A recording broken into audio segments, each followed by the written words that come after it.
Hey you guys, so this is Glamazon Tay and I'm back with a new hair video. Now today I'm going to be showing you guys exactly how I made this wig with this closure. Now when I say this is one of the easiest wigs I've made, this is one of the easiest wigs I've made, and this is good for beginners. Now first thing starting off, you guys, I definitely love how natural this hair is in the curls.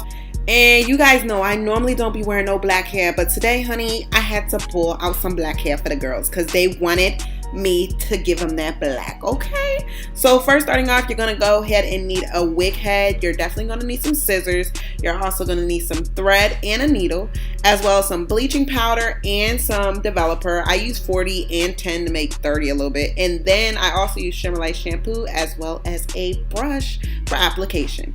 And also don't forget your aluminum foil for when it gets messy.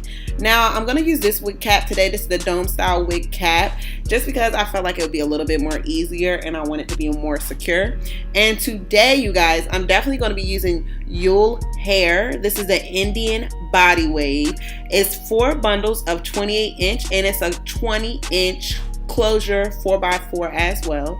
And you guys, when I say I haven't had no Indian hair in a long time, but this hair was so soft. Look at the dimensions of the color and it just looks so natural and so pretty. Now the ends of it is a little, you know, something, but I think last time I had Indian hair was like this as well, but I didn't have any shedding really, and you guys see it's just so soft and so luxurious.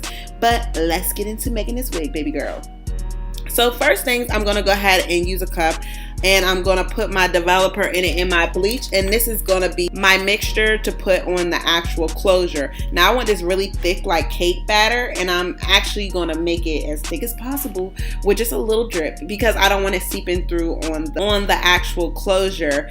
But as you guys see, I'm just gonna take my time. I'm not really pushing into it. I'm trying to glide across it, and this is just to bleach the knot so that everything looks a little bit more natural. Now this is me doing it in the sink after doing this for about, you know, about 15 minutes, and then I'm just going to go ahead and rinse that off and wash it with my Shimmer Light shampoo because that helps to tone down a little bit of the brassiness inside of the closure. Now here's my little wig head. This is the actual cap I'm going to be using. You see it's no net on it. This is basically just a regular dome cap. Now you guys see how much more natural my closure looks. Like, it looks really good. Now with this, I said it's pretty easy because with the frontal you have to basically measure things out and do things a certain way, but as you guys can definitely tell, this is just, I'm gonna take my closure and actually put it into a little ponytail. So when I do that, it makes it way easier to sew it down so none of the hair is in my way. And when I put it down, I'm basically literally just gonna be laying the closure onto the wig cap as flat and firm as possible. Like, it's not like the frontal at all. This is basically laying it flat and firm.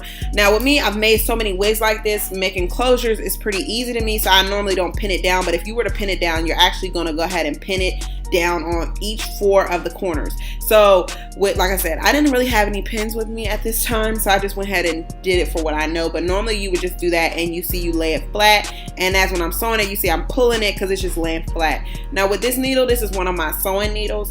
I prefer this because it's a little bit bigger, but definitely don't get it twisted. You guys can definitely use a needle from that beauty supply store. They're fairly a little bit more easier just because they're curved for certain people.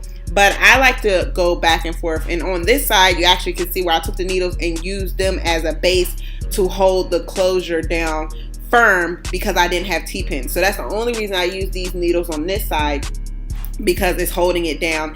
And with this, I'm actually going to stitch through the elastic band, so when I cut it, I'm going all the way through. So I'm going through all those layers of the band. I'm not going through just the top layer, I'm going through all the layers.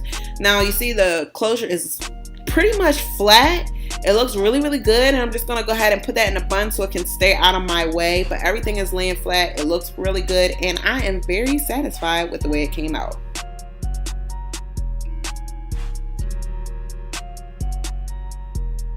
Now with sewing my bundles in, I am going to double up my bundles, and I do sometimes tend to go above the band.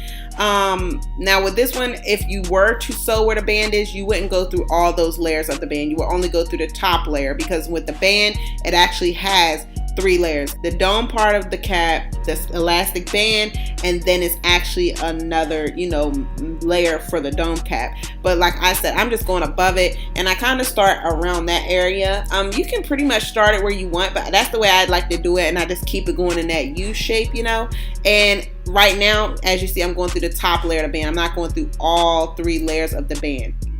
Now, after doing that repeatedly, it turns out to, like I said, a little U shape, and everything's starting to match up and add up. And like I said, I'm doing double stitching. So basically, I'm going to go ahead and lay both wefts down and stitch it. Now, as I get to the top, I do tend to use only 1 layer of weft, but you know, right around this area is where I stop. This is probably the last one that I do that's going to be 2 things of track being stitched at the same time. And then I like to cut them now. I don't really do too much of the flip over method at the top because it tends to be a little bit bulky. Now I see everything adds up. Everything is basically really tight knit and is sewed all the way to the top of the frontal. So I'm actually going to go ahead and cut through it. Now you guys are going to cut through the whole band, but just be very careful not to mess up your stitching with doing this.